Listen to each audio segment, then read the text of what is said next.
that means that if Hikaru wins and he was in a must-win situation, he will catch you.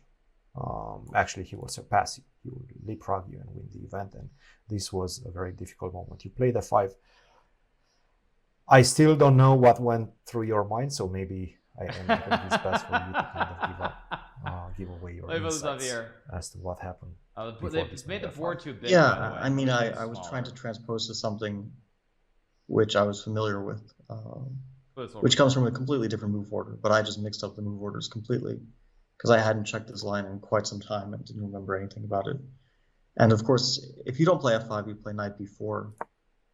There are a lot of games here where white takes and plays knight c5. Right? A lot of pretty high-level games. Black plays queen d5, white plays d4, black plays bishop g4, white plays h3, black takes everything, takes on d4, white plays knight d3.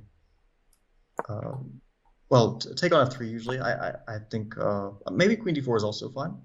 But taking on f3, I think, is like the games that usually happen. Take and on d4 and knight d3. Like, there's a lot of games like this.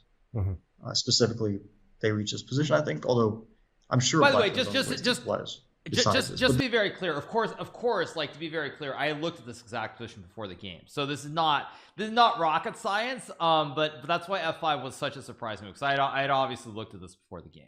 This is an equal endgame, where white is the tiniest bit more pleasant because you have an outpost and knight and whatever, and well, obviously white never risks here. Black risks just the tiniest bit, but you make a draw here like 99 out of 100 times. Yeah. And this is what Hikaru wants to go for.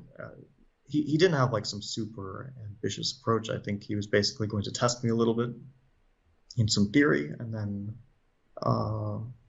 if I find the answers, then he was going to acquiesce to a draw, because what can you do, right? I mean, if your opponent finds the right moves, if he knows what to do, then chess is basically an equal game.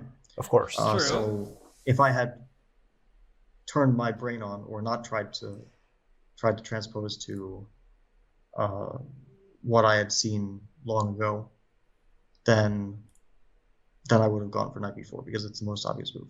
Yeah. And probably, I can't say definitively, but probably would have held the game.